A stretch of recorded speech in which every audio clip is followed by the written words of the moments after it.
दोस्तों, आपका स्वागत है आपके अपने यूट्यूब चैनल हिंदी मंत्र ऑनलाइन क्लासेस में। दोस्तों, आज देखेंगे हम नागपुरी लोकगीत का बहुविकल्पीय प्रश्न के बारे में। दोस्तों, इस मॉडल सेट में हम लोग 50 प्रश्न सॉल्व करने वाले हैं, जिसमें इस वीडियो में हम 30 प्रश्नों का बात करेंगे और 20 जो शेष प्रश्न बच जाएंगे उसको हम लोग अगले वाले वीडियो में डिस्कस करेंगे। दोस्तों, उससे पहले अगर आप मेरे चैनल पर पहली बार आए हैं तो उसे सब्सक्राइब करें, बेल आइकन अवश्य प्रेस करें और दोस्तों आप अपने दोस्तों के साथ शेयर करना बिल्कुल ना भूलें। दोस्तों, यह जो मॉडल सेट है आपके लिए बहुत ही महत्वपूर्ण है और जो कि आपके एग्जाम के दृष्टि से बहुत ज्यादा आपके लिए उपयोगी है।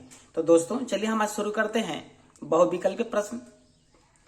पहला प्रश्न कहता है दोस्तों कि ना बाजेला आनंद बधावा महक उठे सोहर हो, गावहू ए सखी गावहू गाय के सुनाहू हो, और सब सखी मिली जुली गावहू आज मंगल गीत हो। पूछता है प्रश्न कि ऊपर देवल गीत का विषय केकर से संबंधित है।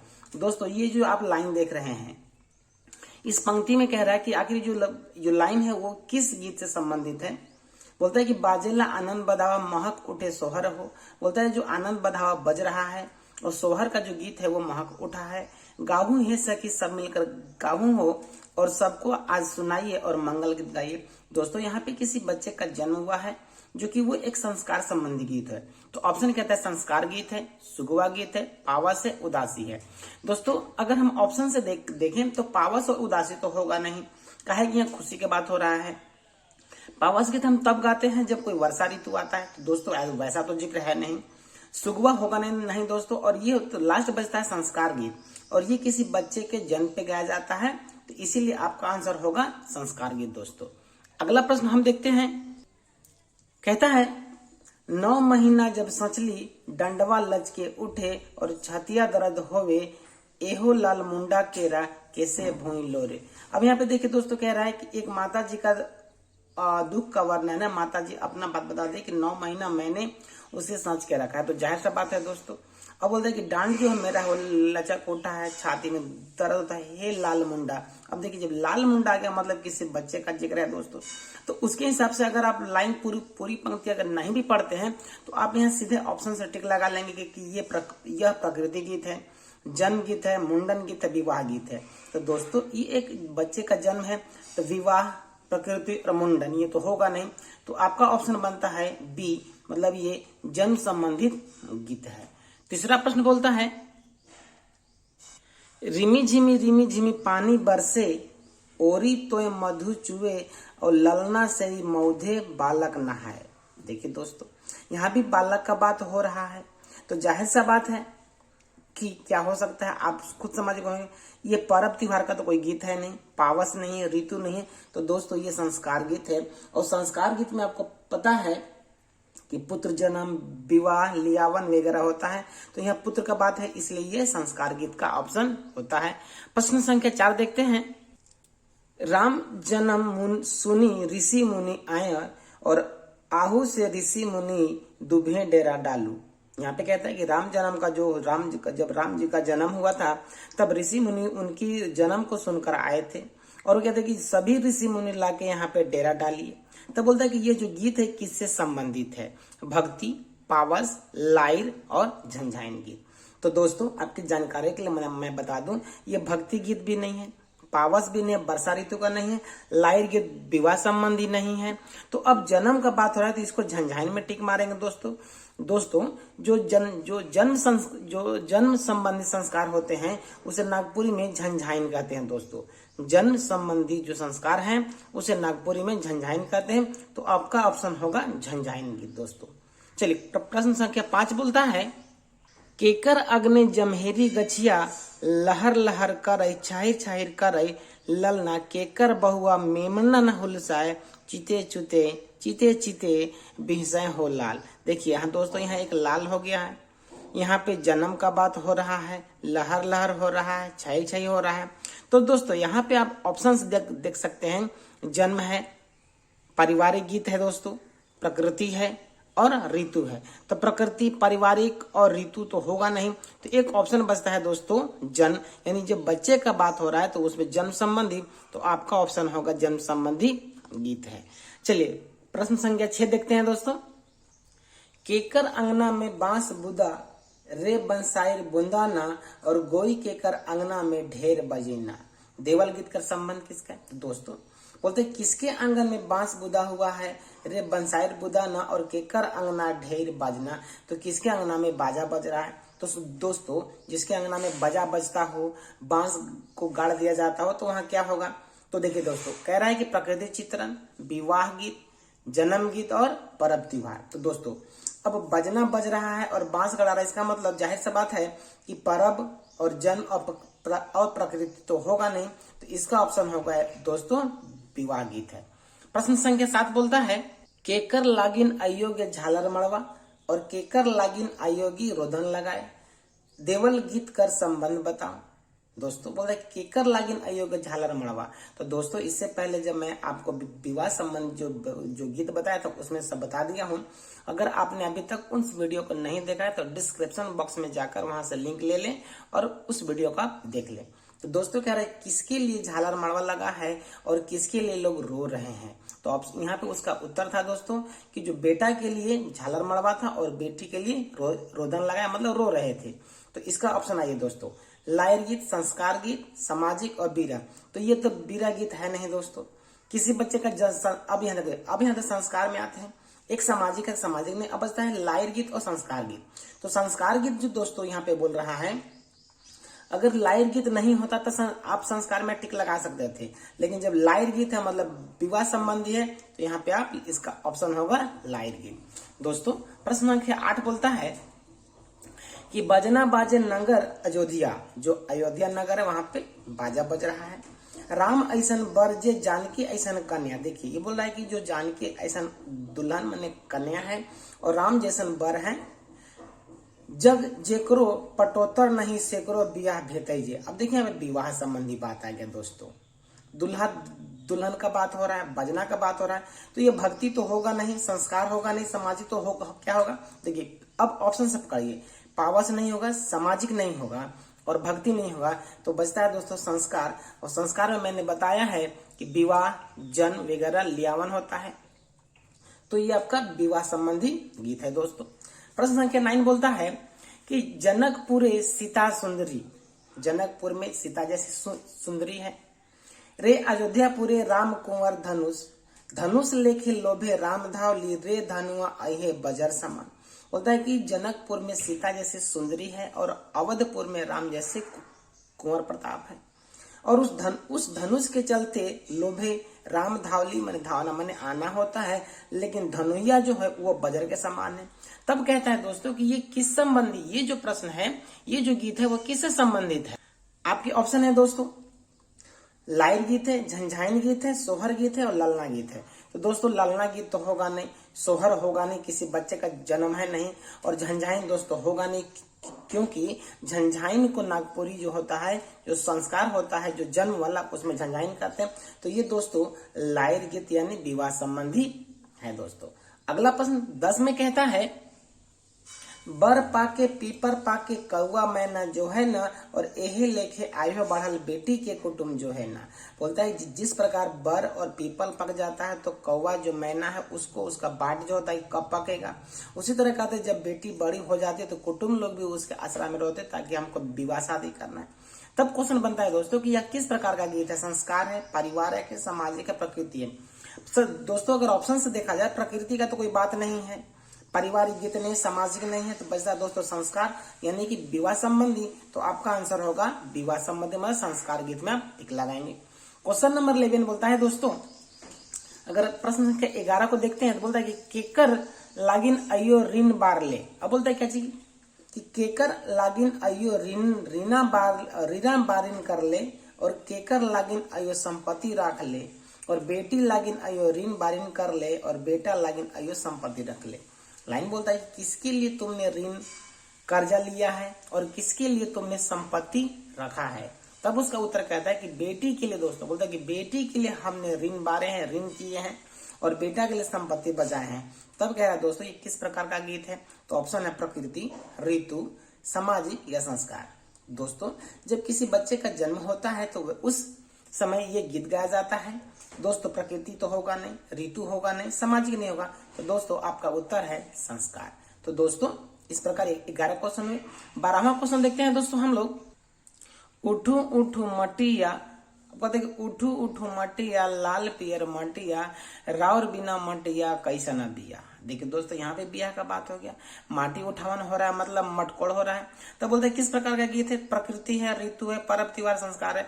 तो दोस्तों ये 3 A, B और C तो होंगे नहीं, तो आपका आंसर होगा D। अगला कहता है कि लाले लाले मुर्गा गोले गोले ठोर। दोस्तों अगला क्वेश्चन अगर हम देखते हैं, यह कहता है क्या दोस्तों कि लाले लाले मुर्गा गोले गोले ठोर रे बोल रे मुर्गा कोकरो चो। फिर बोलता है कि फलना भड़ुआ कर भौजी के तो ले गोले चोर और बोल रे मुर्गा कोकरो चो। बोलता है कि ये किसका है। तो दोस्तों यहाँ जो मटकोड़ होता है वो उस समय यह गीत को गाया जाता है। तो दोस्तों आप यहाँ पे ऑप्शन में देख सकते हैं कि पहला दिया हुआ है लाइर दिया हुआ है, दूसरा झंझाइन दिया हुआ है, तीसरा ललना दिया हुआ है और चौथा देवल कोनो नहीं। दोस्तों ये तो ऑप्शन हो गया। झंझाइन जब जन्म होता है, बच्चा की बात हो रहा है, तो ललना। तो दोस्तों ये तीनों नहीं होंगे, आपके ऑप्शन होंगे लाइर। चलिए दोस्तों प्रश्न संख्या अगला यहाँ पे कहता है पर देवल गीत कर संबंध बताओ। बोलते जो नीचे लाइन दिया गया है उसका संबंध बताना है। तो बोला कि भाटू आवे घोड़ा चढ़ी, दीदी आवे डोली चढ़ी, छुआ पूता आवे गदर गुदर और रे गोंदली लावा भुंजरे, रे गोंदली लावा भुंजे। बोलता है जो भाटू का मतलब नागपुरी में दोस्तों जो बहन का हस्बैंड मतलब जो जीजा जी होते हैं उनको भाटू कहते हैं। तो बोलते कि भाटू जो आते हैं घोड़ा चढ़ के आते हैं और दीदी जो आती है डोली चढ़ के।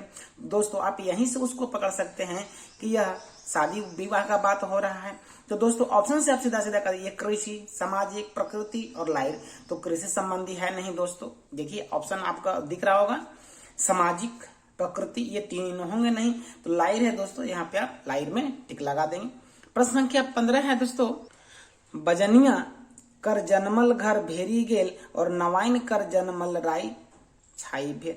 बोलता है बजनिया जो बजाने वाले हैं उनका जब घर में जब जन्म होता है तो लोग आते हैं खूब बजाते हैं, और नवाइन आती है मतलब जो नौआ की पत्नी मतलब जो ठकुराइन होती है वो जन्म लेती है तो राई छा जाता है। तब बोलते किस प्रकार का गीत है, तो हास्य गीत, संस्कार गीत, सामाजिक गीत, पारिवारिक गीत। अब देखिए दोस्तों अब ये हंसने वाली तो बात है ही नहीं, कोई सामाजिक का बात है नहीं, पारिवारिक है नहीं। तो दोस्तों ये आपका संस्कार गीत होगा। जो 15 है आपका ये संस्कार गीत होगा दोस्तों। प्रश्न संख्या 16 कहता है लोकगीत मनक सब में। बोलता है लोकगीत मनक सब में सब बड़ विशेषता का होला। जो लोकगीत होता है उसका सबसे बड़ा विशेषता क्या होता है, बनावटीपन से दूर होता है, मुंह जबानी होता है, सरल और मधुर होता है, या सब होता है। देखिए दोस्तों ऐसे तो लगभग सारे ऑप्शन आपके ठीक हैं, लेकिन जब बोलता है कि सबसे बड़ विशेषता क्या है, जब ये लाइन बोलता है सबसे बड़ विशेषता क्या है, तब आपका उत्तर होगा कि जो लोकगीत का सबसे बड़ा विशेषता है कि वह मुंह जबानी सभी लोगों को याद होता है, उसमें लिखित रूप से कोई कहीं कुछ मतलब उसका सबूत नहीं मिलता है दोस्तों। चलिए 17 नंबर प्रश्न देखते हैं हम लोग। लोकगीत कर बनेक कौन बात पर बगरा निर्भर करला। बोलते जब लोकगीत बनता है तो किस बात पर डिपेंड करता है। बोलता है कि सवाल जवाब पर, अलंकार गुण पर, रस भाव पर, या काव्य गुण पर। तो दोस्तों ये जो आपका प्रश्न है जो उत्तर है सवाल जवाब, अलंकार दोस्तों होता सब है, लेकिन जो बोलता है कि सबसे बड़ा जो कौन पर डिपेंड करता है, तब वैसे स्थिति में आपका उत्तर होगा सवाल जवाब पर ये डिपेंड करता है दोस्तों। ठीक है दोस्तों। चलिए अगला प्रश्न। नागपुरी लोकगीत में हेठे देवल कौन तरह के गीत पावल जाएला। दोस्तों बोल रहा है कि यहाँ पे दिया हुआ वो किस तरह का पाया जाता है, कजरी, सोहर, ललना या झंझाइन। दोस्तों ये देखिए कजरी, सोहर, ललना तीनों का गुण जो है दोस्तों इस झंझाइन में क्या मिलता है, उसका सारा गुण। तो आप यहाँ पे उसका जो है आप यहाँ पे टिक लगाएंगे। अगला 19 नंबर क्वेश्चन कहता है दोस्तों कि जो मटकोड़न गीत है जब शादी विवाह होता है तो मन के कौन गीत का भाग रखा जाला। तो खेती बाड़ी में उसको रखते हैं, श्रम गीत में है, संस्कार में है, रोपनी में। दोस्तों मटकोड़ का गीत शादी विवाह में होता है तो खेती बाड़ी तो ऑप्शन होगा नहीं, श्रम गीत होगा नहीं, और रोपा रोपनी होगा नहीं। तो ये संस्कार गीत है मतलब विवाह संबंधी है दोस्तों। अगला क्वेश्चन कहता है 20 नंबर कि संस्कार गीत जो भाग है, ठीक है दोस्तों, संस्कार गीत भाग में कौन संस्कार कर गीत नागपुरी में नहीं पावल जाला। मतलब जो ऑप्शन देख रहे हैं दोस्तों, मुंडन, संस्कार, मृत्यु संस्कार, कान बेदी संस्कार या नामकरण। तो इसमें से कौन सा संस्कार है जो नागपुरी में नहीं पाया जाता है? तो दोस्तों आपकी जानकारी के लिए मैं बता दूं, मुंडन, कान बेदी और नामकरण पाया जाता है, लेकिन जो मृत्यु संबंधी संस्कार होता है दोस्तों नागपुरी में नहीं पाया जाता है। ठीक है दोस्तों, अगला प्रश्न देखते हैं। कहता है नागपुरी लोकगीत कर प्रधानता का में दिसेला। जो लोकपुरी जो लोकगीत है जो नागपुरी लोकगीत है वो मुख्य जो प्रधानता वो किस में दिखता है? छंद रचना में, राग में, ताल में और बाजा में। दोस्तों ऐसे तो सभी हैं, लेकिन बोलता है कि प्रधानता किस में दिखता है? तो आपका उत्तर होगा राग में। मतलब नागपुरी लोकगीत का जो मुख्य प्रधानता है दोस्तों वो राग में दिखता है। अगला प्रश्न कहता है 22 नंबर, लोकगीत केकर गीत होवेला। जो लोकगीत है दोस्तों किसका होता है? ग्रामीण वर्ग का, सभ्य आदमी मानक का, सामान्य जनमानस का या फिर लिखल पढ़ल आदमी का।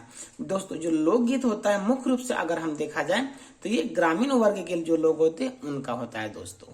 ठीक है, अगला प्रश्न कहता है 23 नंबर, लोकगीत कौन रूप में बढ़ते हमारे बीच में आए हैं। बोलता है कि लोकगीत का कौन सा रूप है जो बढ़ते हुए हमारे रूप में आया है? अलिखित रूप से, मुंह जबानी रूप से, ए और बी दोनों से या देवल में से कोई नहीं।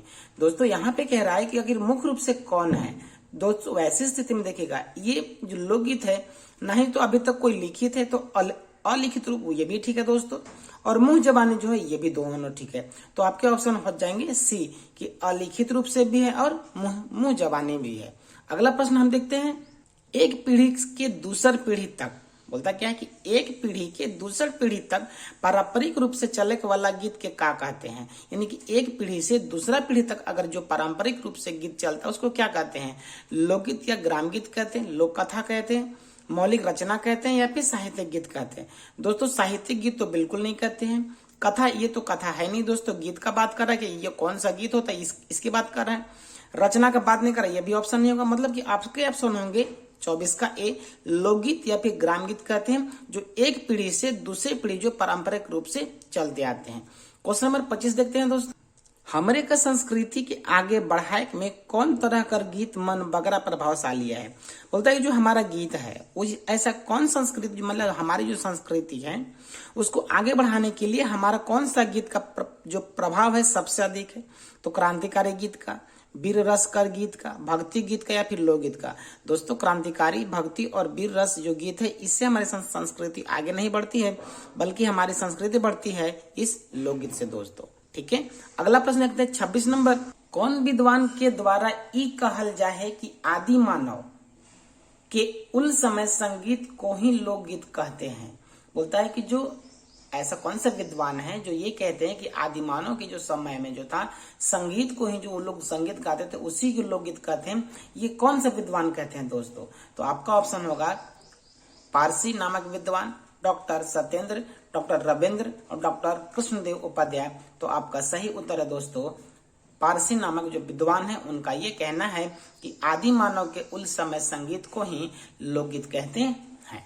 अगला प्रश्न देखते हैं दोस्तों 27 नंबर, लोकगीत कर परिभाषा देते में कौन विद्वान कहे हैं कि लोकगीत का मूल जातीय संगीत में है? दोस्तों ऐसा कौन सा विद्वान है जो ये कहते हैं कि लोकगीत का मूल जातीय संगीत में ही है? दोस्तों आपके ऑप्शन यहाँ पर हैं देवेंद्र सत्यार्थी, डॉक्टर वासुदेव शरण अग्रवाल, डॉक्टर श्याम परमार और डॉक्टर गौरी शंकर सत्यन। दोस्तों तो इसका उत्तर है दोस्तों डॉक्टर सत्यार्थी जो हैं इस बात को कहते हैं कि लोकगीत का मूल जातीय संगीत जो मूल है जातीय संगीत में, तो डॉक्टर ये देवेंद्र सत्यार्थी हैं दोस्तों। अगला क्वेश्चन देखते हैं, कौन विद्वान लोकगीत कर, बोलते कौन विद्वान लोकगीत कर बारे में कहे हैं कि लोकगीत किसी संस्कृति की मुंह बोलते चित्र हैं? दोस्तों आपका ऑप्शन है दोस्तों डॉक्टर वासुदेव शरण अग्रवाल, डॉक्टर राम नरेश त्रिपाठी, डॉक्टर कृष्णलाल हंस और डॉक्टर कन्हैयालाल सहल हैं दोस्तों। तो दोस्तों इसका उत्तर जो है डॉक्टर वासुदेव शरण अग्रवाल है जो ये बोलते हैं कि लोकगीत किसी संस्कृति की मुंह बोलते चित्र हैं दोस्तों। ठीक है, आगे देखते हैं, लोकगीत कर बारे में कौन विद्वान कहे हैं कि लोकगीत हमारे जीवन विकास का इतिहास है? दोस्तों क्वेश्चन को कह रहा है कि ऐसे कौन से इतिहासकार कौन से विद्वान हैं जो ये कहते हैं कि लोकगीत हमारे जीवन का विकास का ही इतिहास है? आपके ऑप्शन है डॉक्टर रविंद्र भ्रमर, डॉक्टर रमणिका गुप्ता, डॉक्टर तेज नारायण लाल और डॉक्टर सत्या गुप्ता। तो दोस्तों इसका उत्तर होगा डॉक्टर तेज नारायण लाल हैं। ये कहते हैं कि लोकगीत हमारे जीवन विकास का ही इतिहास है। दोस्तों आज का अंतिम प्रश्न देखते हैं दोस्तों। लोकगीत स्वतः स्फुरन की देन है। लोकगीत स्वतः स्फुरन की देन है। उपरे दिल लोकगीत कर परिभाषा कौन विद्वान दे हैं। बोलते हैं क्या जिसकी जो लोकगीत हमारा है वो स्फुरन की देन है, स्फूर्ति लाता है। तो doctor Kanhaiyalal Sehgal, doctor Krishnadev Upadhyay, doctor Shyam Parmar और डॉक्टर बद्री प्रसाद पंचोली। तो दोस्तों इसका उत्तर होगा डॉक्टर बद्री प्रसाद पंचोली। ये कहते हैं जो लोकगीत स्वतः स्फुरन की देन है। दोस्तों अभी हम देख रहे थे बहुविकल्पीय प्रश्न का एक सेट जिसमें 50 प्रश्न हैं। उन 50 में से 30 प्रश्नों का उत्तर मैं आपको करा दिया हूं। शेष 20 प्रश्नों को अगले वाले वीडियो में मैं करा दूंगा। दोस्तों मुझे विश्वास है कि आपको भली भांति समझ में आया होगा। दोस्तों एक आग्रह फिर से मैं कर रहा हूं कि अगर आप मेरे चैनल पर पहली बार आए हैं तो उसे सब्सक्राइब करना बिल्कुल ना भूलें। बेल आइकन आप जरूर प्रेस करें। दोस्तों आप अपने दोस्तों के साथ जरूर शेयर करें और लाइक करें। दोस्तों आपके लिए मैं बहुत मेहनत करता हूं, तो आपसे अपेक्षा भी करता हूं कि दोस्तों के साथ आप शेयर करें, लाइक भी करें और सब्सक्राइब भी करें। दोस्तों इस चैनल पर आपको नागपुरी संबंधित जितने सारे टॉपिक हैं उन सभी टॉपिक पर वीडियो में मिलेंगे। दोस्तों मैं एक बात और बता दूं कि शुरुआत 0 से ही होता है और आप और हम मिलकर शुरुआत करते हैं और एक नए मुकाम को हासिल करेंगे। दोस्तों इसीलिए एक बार आग्रह है कि आप मेरे चैनल को जरूर सब्सक्राइब करें, जहां की आपको नागपुरी संबंधित सभी टॉपिक पर वीडियो एक के बाद एक क्रम वाइज मिलते जाएंगे। दोस्तों आप सभी का वीडियो देखने के लिए बहुत बहुत धन्यवाद।